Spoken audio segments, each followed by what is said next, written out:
Hola, buenos días. Mi nombre es Carlos Chesnievar, esto es Teoría de la Computabilidad y en este módulo número 15 vamos a presentar el formalismo denominado redes de Petri. Vamos a hacer un breve repaso a algunos conceptos iniciales que ya quedaron disponibles en un video previo, ¿sí? En la parte 1 de este módulo número 15, pero de todas maneras para que este módulo sea un poco autocontenido, vamos a repasar dichos conceptos y vamos a abordar posteriormente algunos conceptos nuevos. Sin más preámbulos, entonces pasamos al tema que nos compete en el día de hoy, redes de Petri. Mencionamos ¿sí? Inicialmente que las redes de Petri eran un modelo inherentemente no determinista de la noción de computación, desarrolladas por Carl Petri sobre los años 60 y la utilización principal de las mismas era modelar procesos en los cuales había desarrollos que se realizaban en paralelo y había interdependencia temporal. ¿Sí? Vamos a avanzar un poco rápido en esto porque esto ya está presentado en la primera parte de este módulo, en el video que tienen disponible en YouTube al respecto. Mencionamos brevemente algunos datos biográficos, ¿sí? De quién fue Carl Adam Petri, ¿sí? El creador de este formalismo. Y como ejemplo motivador hablamos de cómo capturar concurrencia en ejecución. ¿Sí? Mencionamos entonces que en los programas normalmente yo no tenía la posibilidad de capturar en los lenguajes de programación tradicionales, ¿sí? Hablemos de Pascal, hablemos de C, ¿sí? De lenguajes en los cuales yo tengo la capacidad, por ejemplo, de realizar asignaciones, no tenía la posibilidad de indicar si había interdependencia temporal entre ellas o no. ¿Sí? En el caso de las redes de Petri, yo podía lograr una representación para este concepto, ¿sí? De interdependencia temporal, básicamente utilizando la noción de red de Petri, que como vimos en la primera parte de este módulo, se capturaba a través de una cuádrupla donde tenía lugares, transiciones, ¿sí? Una función de entrada a las transiciones y una función de salida para las mismas. Mostramos distintos ejemplos de redes de Petri, ¿sí? Aquí repasamos rápidamente algunos de esos conceptos, algunos de esos ejemplos. Hablamos de que había lugares, de que había transiciones, de que trazábamos arcos de entrada, ¿sí? Arcos de salida, y hablábamos de una input function y de una output function que a través de cuadros de doble entrada me representaban desde cada lugar hacia cada transición qué arcos eran los entrantes y desde cada transición hacia cada lugar qué arcos eran los salientes. ¿Sí? Entonces mostramos diversos ejemplos, eso lo hicimos en la primera parte de este módulo, mostramos que esos ejemplos se podían hacer arbitrariamente complejos y hablamos también de que normalmente los lugares los representábamos a través de tokens, de puntitos, ¿sí? Token, recuerden que es una palabra en inglés que equivale a ficha, a algo que yo puedo utilizar de alguna manera como una especie de moneda. En este caso los tokens los representábamos como puntos y en el caso de tener un lugar con una gran cantidad de tokens, directamente escribíamos el número dentro del lugar. El marcado de una red de Petri básicamente consistía en asignar tokens a los distintos lugares. Entonces, dada una cierta red de Petri P, yo podía realizar distintos marcados M, ¿sí? a dicha red de Petri. La noción de marcado es particularmente interesante cuando uno piensa que los lugares se pueden asociar a condiciones y las transiciones pueden asociarse a eventos. ¿Sí? Todo esto lo reflejábamos también en conceptos tales como activación o habilitación de una transición, es decir, si una transición tenía suficientes tokens como para poder ser disparada, o analizábamos esa situación, ¿sí? la definimos ya en la primera parte de este módulo, y vimos posteriormente también la noción de descarga o disparo de una transición.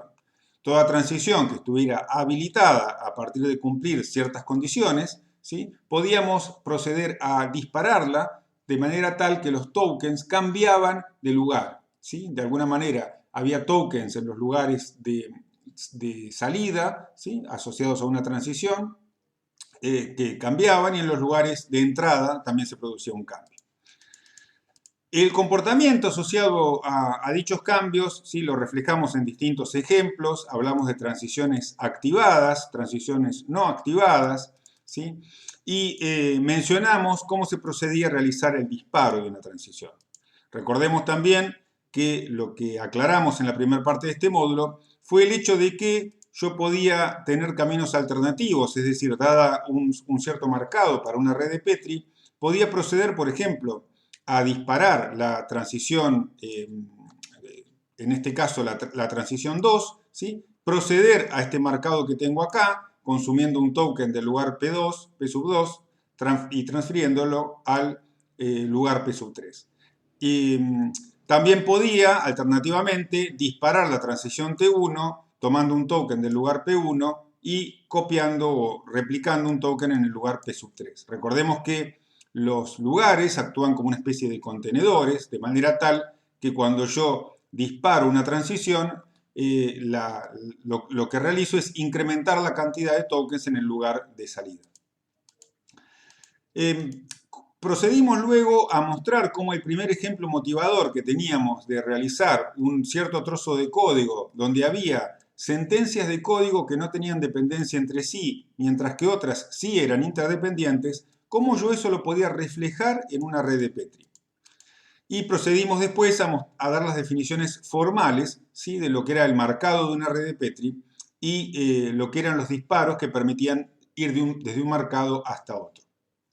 Entonces, recordemos brevemente, ¿sí?, que el marcado de una red de Petri era tal que me permitía definir cuando una transición estaba habilitada o activada, si una transición T, si para cada lugar de entrada P a la transición T se verificaba que la cantidad de tokens existentes en ese lugar era mayor o igual a la cantidad de arcos entrantes, ¿sí?, desde cada uno de esos lugares P hacia la transición T. Si había dos marcados diferentes M y M' para una cierta red de Petri, yo iba a decir que M evoluciona en M', evoluciona hacia M', denotado de esta manera, ¿sí?, M evoluciona a M', solo si existía una transición T habilitada en M que me permitía, a través de la descarga de T, pasar al marcado M'. De esa manera, de alguna forma, podemos pensar que los marcados representan configuraciones, ¿sí?, análogamente a las configuraciones de las máquinas de Turing, los distintos marcados por los cuales yo voy pasando son configuraciones, mientras que las transiciones representan justamente esta noción de evolución. Con lo cual, el marcado de la red resultante final cambiaba, ¿sí?, es decir, eliminaba tantos tokens en los lugares de entrada de una transición, ¿sí?, como flechitas había, y agregaba en los lugares de salida asociados a la transición tantos tokens como flechitas salientes yo tenía. Terminamos entonces el módulo 1 hablando sobre el modelado de una CPU, ¿sí?, de dos terminales y una CPU, y eso es lo que retomamos entonces, hecha esta introducción, ¿sí?, a partir de los conceptos de esta segunda parte del módulo. Es decir, en esta parte es la que nos queremos focalizar. Entonces, volvamos a pensar nuevamente en qué consistía este problema. Tenemos una cierta CPU, ¿sí?, y dos terminales que de alguna manera quieren interactuar con ella. Podemos pensar que esta CPU corresponde a una arquitectura cliente-servidor, ¿sí? Es decir, podemos imaginar que en esta CPU hay un servidor asociado a una red social, por ejemplo Instagram, ¿sí?, o Facebook, de manera tal que hay distintos usuarios que interactúan con ese servidor y quieren hacer cambios o comentarios, ¿sí? Imaginemos que aquí hay un cierto usuario que quiere hacer un comentario en una foto de Instagram, aquí hay otro usuario que quiere hacer el mismo tipo de comentario y, por supuesto, el servidor de Instagram tiene que encargarse de que los dos usuarios no se choquen entre sí, ¿sí?, que no colisionen.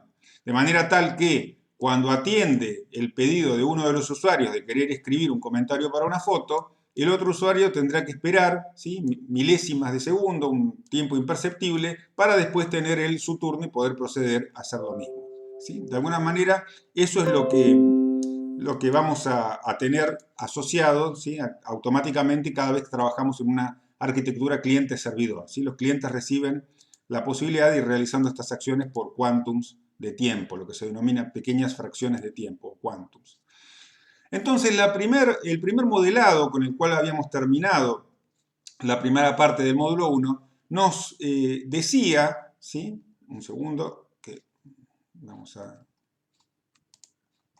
volver a las transparencias. El primer ejemplo, entonces, que presentamos en el módulo 1, nos decía que contábamos con una cierta CPU, contábamos con dos terminales y yo podía plantear, ¿sí?, un gráfico como este que tenemos acá, en el cual ¿sí? Yo representaba en determinado lugar un cierto token asociado a la Virtual Terminal 1, Virtual Terminal 2, corresponde a los dos usuarios que están queriendo acceder al servidor de Instagram, y PSUB1 y PSUB2 corresponde a los procesos de querer escribir, por ejemplo, un cierto comentario para una imagen.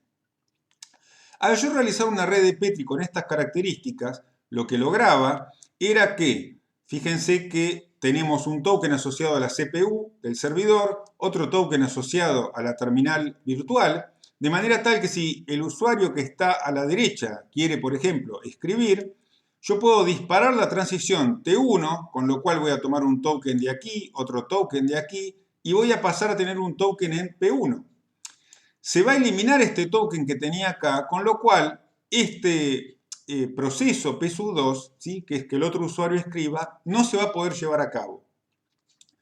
Cuando este proceso termine, es decir, cuando este usuario haya terminado de escribir su comentario, yo voy a disparar T1', logrando con eso que el token que estaba en PSUB1 se elimine, pase a haber un token nuevamente en BT1, es decir, el usuario está listo para realizar otra acción, y pase también a haber un token en la CPU. Con lo cual, nuevamente el control vuelve a estar en manos del servidor, pudiendo en este caso el usuario, el segundo usuario, realizar la misma acción que el primero, ¿sí? Escribir un comentario para una foto. Todo esto entonces lo podíamos representar de manera formal, ¿sí? Es decir, tomar la input function, tomar la output function asociada, ¿sí? Y representar un cierto marcado que me capturara la situación anterior. O sea que lo que estamos haciendo en esta transparencia es simplemente dar un resumen formal del dibujo que mostramos antes, ¿sí? Este dibujo que está acá está representado formalmente por esta red de Petri que tenemos en esta transparencia.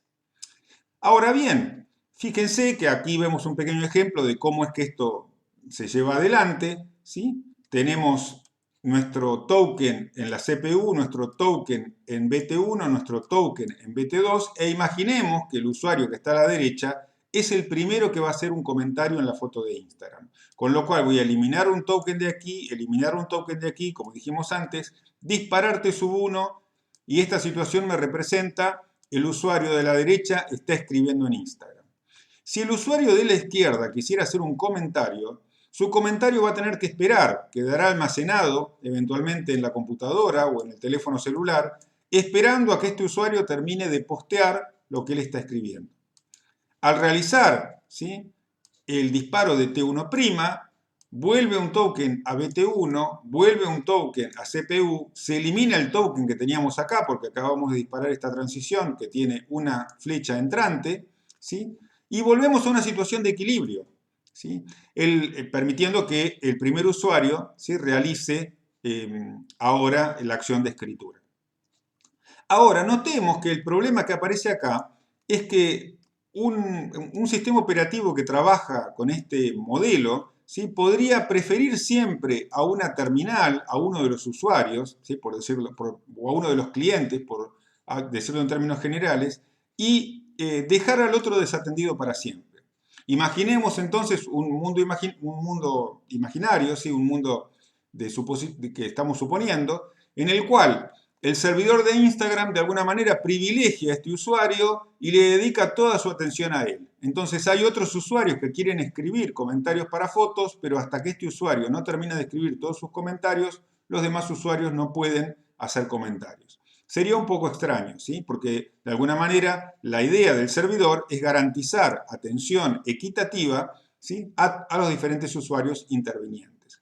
Este problema es un problema real que existe en los sistemas, en las arquitecturas cliente-servidor, ¿sí?, y se denomina inanición o starvation, ¿sí? Puede suceder porque puede haber un mal diseño del sistema, y de hecho esta red de Petri no estaría modelando un sistema que no tenga inanición, ¿sí?, porque de hecho permite que únicamente el usuario de la derecha sea el que actúe y en ningún momento le estamos dando el turno correspondiente al usuario de la izquierda. Lo que podemos mostrar es que las redes de Petri son suficientemente versátiles, suficientemente expresivas, como para podernos permitir enriquecer la red anterior incorporando una especie de péndulo, ¿sí?, un comportamiento pendular que permite que cuando yo atiendo a un cierto usuario, ¿sí? Ese usuario de alguna manera reciba la penalidad de decir, vos ya fuiste atendido, ahora le toca el turno al otro usuario y así sucesivamente. Entonces, este modelo que tenemos acá, esta nueva red de Petri que acabo de dibujar, también tiene una CPU, también tiene un usuario a la derecha, un usuario a la izquierda, también hay un cierto proceso, una cierta acción, ¿sí? Escribir en una foto, por ejemplo, P1 y P2, pero notemos que este modelo garantiza equidad, ¿sí? ¿De qué manera? ¿Sí? Lo podemos simular en la plataforma Simpress, ¿sí? Que está disponible, que es una pequeña aplicación que permite imitar el comportamiento de redes de Petri, ¿sí? Hay varias disponibles, pero vamos aquí a hacer una pequeña traza de lo que sucedería, ¿sí? Si ejecutamos esta red de Petri con una situación inicial, ¿sí? Notemos que en esta red de Petri yo tengo un token en la CPU, un token en el usuario de la derecha, un token en el usuario de la izquierda. Y hay un token en este lugar P3 que va a actuar como péndulo. Entonces notemos, ¿sí?, que la única transición que puede dispararse en este contexto que tenemos acá es la transición llamada T1. La transición T2 no puede dispararse porque carece de un token en este lugar, ¿sí? Requiere esta transición T2 tener un token en el lugar P4. Con lo cual, T1 es la única que se puede disparar y notemos qué es lo que pasa cuando yo disparo T1. Voy a eliminar un token de CPU, voy a eliminar un token de P3, ¿sí? Voy a eliminar un token de la terminal 1, del usuario 1, y va a pasar a ver un token en P1, ¿sí?, indicando que el usuario de la derecha está escribiendo. Pero a su vez va a pasar a ver un token en este lugar P4. Los lugares P3 y P4 representan las dos posiciones del péndulo, ¿sí?, de ese péndulo abstracto al cual nos referíamos antes. Está habilitada T1, la disparo, el usuario de la derecha está escribiendo, está realizando la acción de escribir en la foto de Instagram, el péndulo ahora pasó a estar a favor del otro usuario, ¿sí?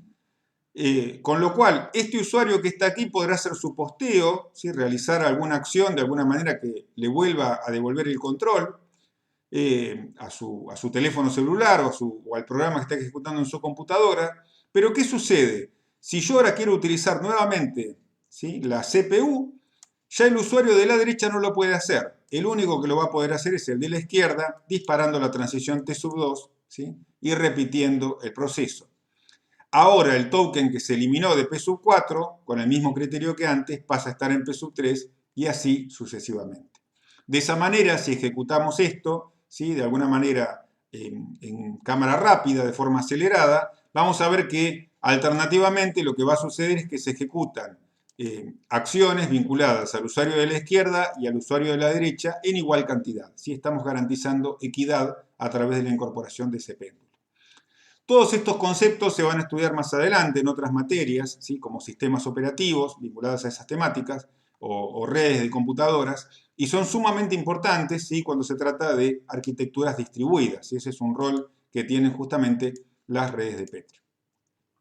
Finalmente, vamos a destacar, bueno, que en la página de la materia, ¿sí?, tenemos disponible la aplicación Simpress, que la pueden descargar y utilizar, y hay numerosos libros vinculados a temas de redes de Petri. Es una temática que ha dado mucho que hablar, particularmente en lo que es modelado de sistemas complejos, ¿sí? Y de hecho es un tema que se utiliza como concepto de base para muchos problemas que tienen que ver con logística, desarrollos de plantas, de procesos complejos, etc. ¿Sí? Temas que no vamos a abordar en profundidad porque escapan a lo que es esta asignatura.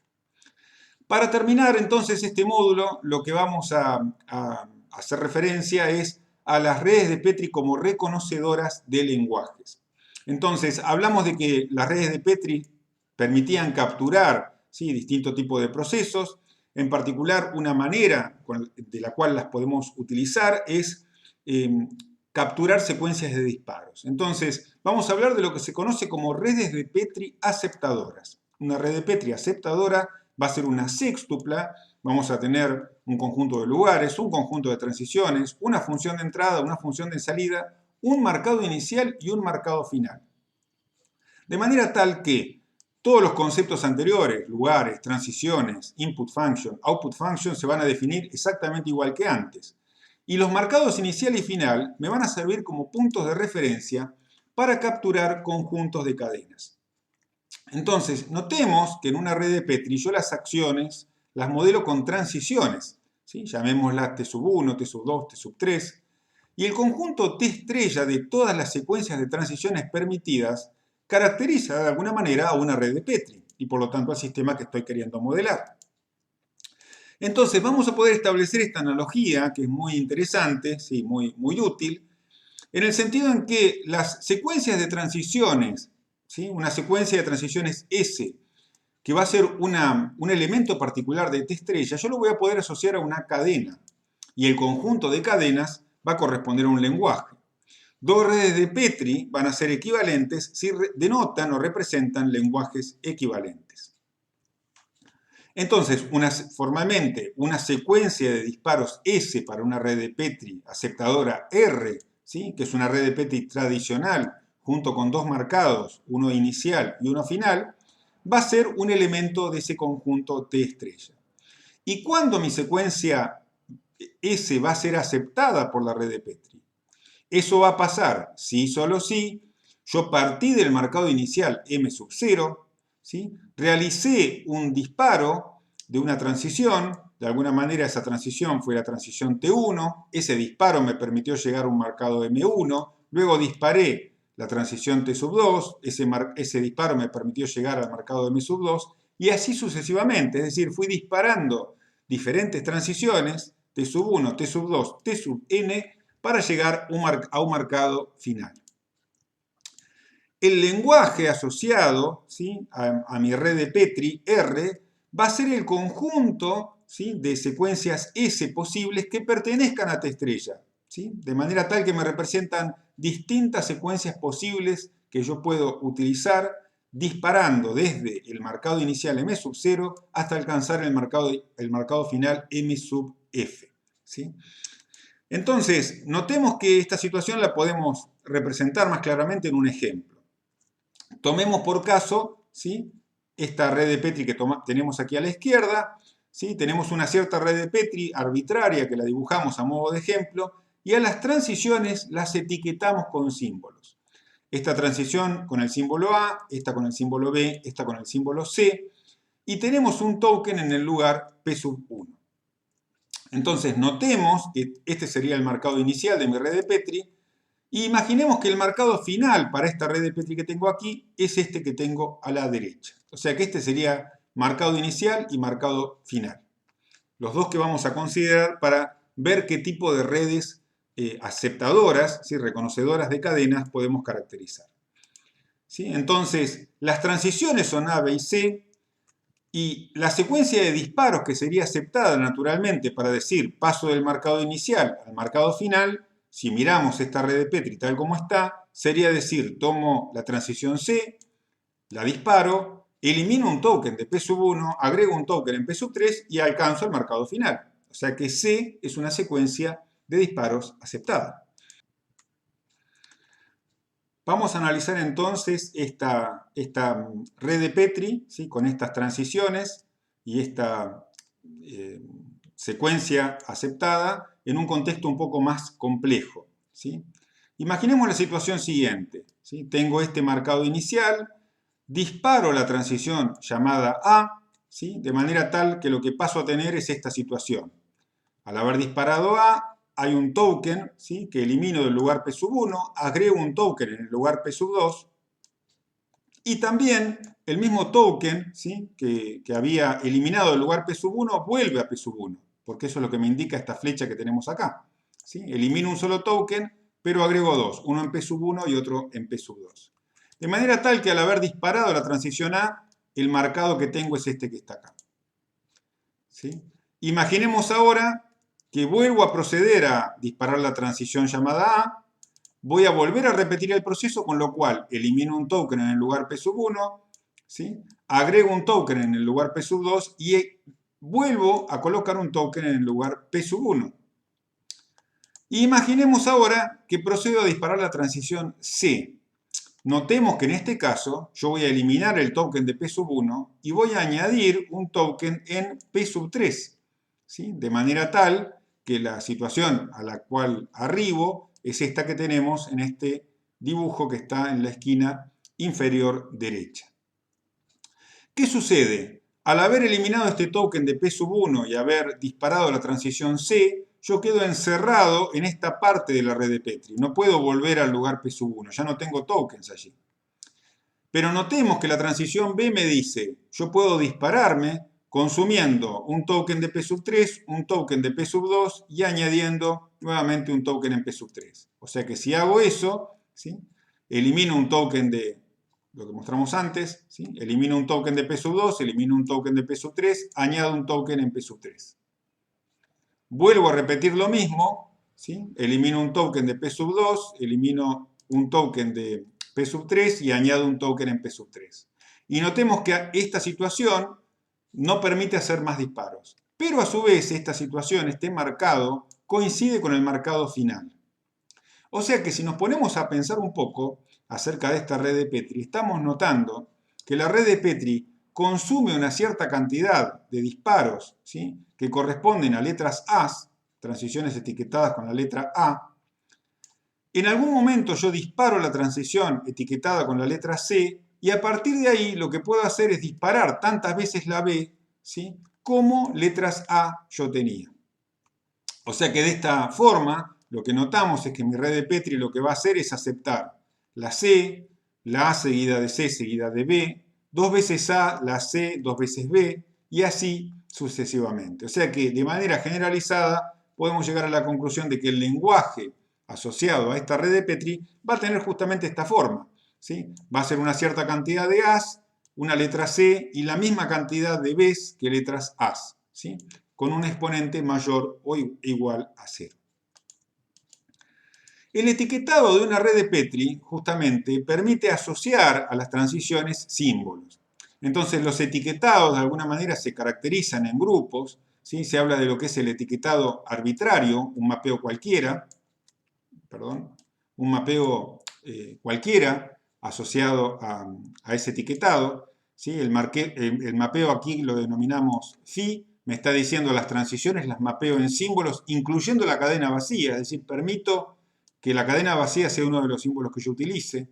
El etiquetado libre de cadena vacía no permite utilizar cadena vacía como etiqueta, y el etiquetado libre a secas lo que me dice es que si hay dos transiciones que tienen la misma etiqueta, ¿sí? O sea que si el mapeo me da una cierta etiqueta a dos transiciones, las transiciones son la misma, básicamente. En otras palabras, todas las transiciones tienen que recibir etiquetas diferentes.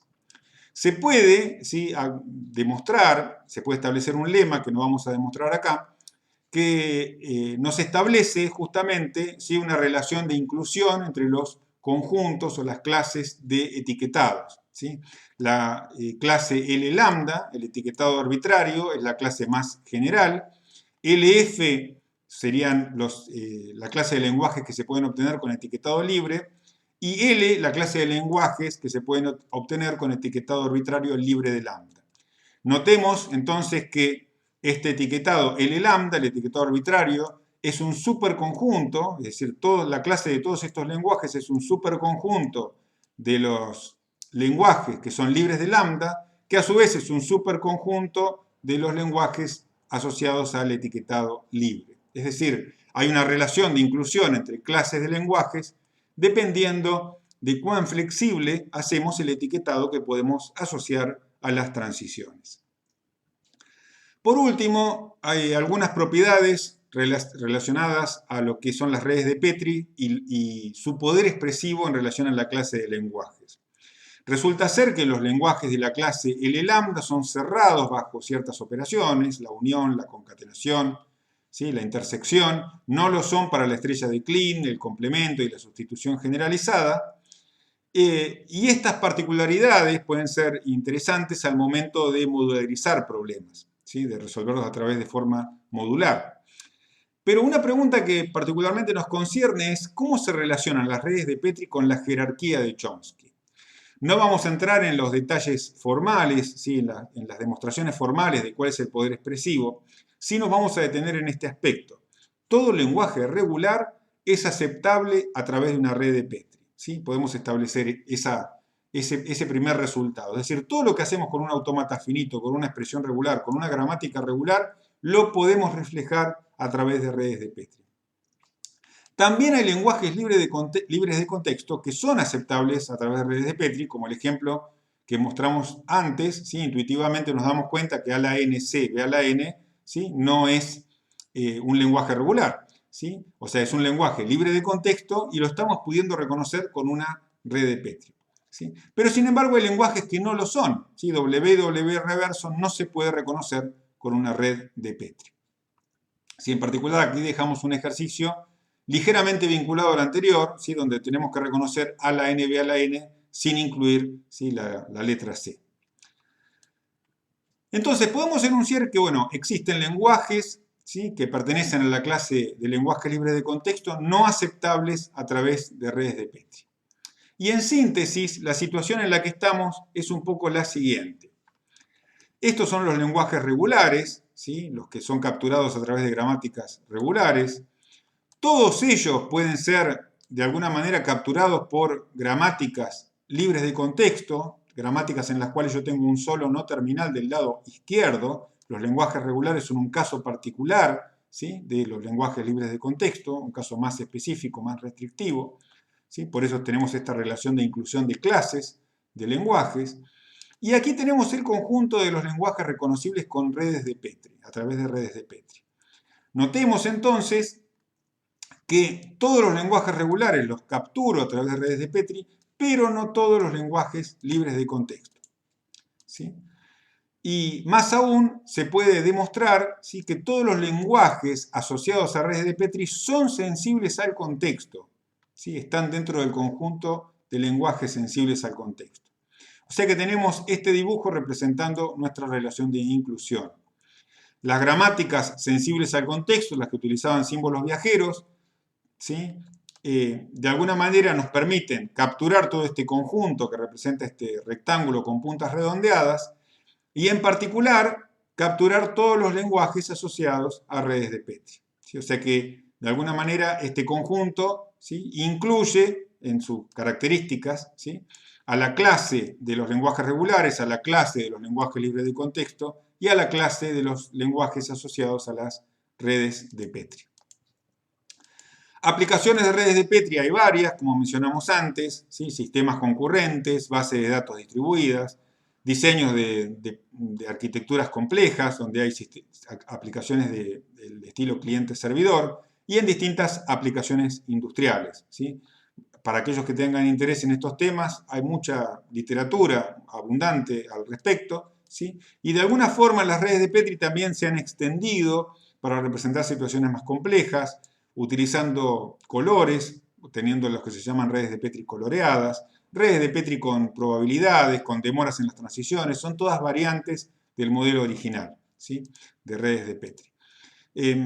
Para la simulación se la suele utilizar mucho, ¿sí? Piensen ustedes que cuando uno simula procesos, lo que hace es trabajar con modelos simplificados de la realidad para ver qué es lo que sucede, ¿sí? Entonces las redes de Petri en ese sentido son una herramienta sumamente útil y aplicable en muchos casos, en muchas situaciones. En síntesis, en este módulo repasamos brevemente lo que ya introdujimos en la primera parte, ¿sí? del módulo número 15. Hablamos de lo que son las redes de Petri para resolver problemas concretos, como en el caso de un sistema con una arquitectura cliente-servidor. Mostramos el problema de inanición y cómo resolverlo a través de un sistema pendular. Y presentamos después una caracterización de las redes de Petri, donde utilizamos etiquetas, ¿sí? asociadas a las transiciones para reconocer lenguajes. Hablando finalmente del poder de las redes de Petri en relación a la jerarquía de Chomsky que ya conocemos. Con esto entonces terminamos de redondear los conceptos asociados a redes de Petri y damos por cerrado este módulo número 15. Será hasta la próxima y nos estaremos viendo en el módulo 16, donde continuaremos avanzando, ¿sí? sobre nuevos formalismos para teoría de la computabilidad. Muchas gracias.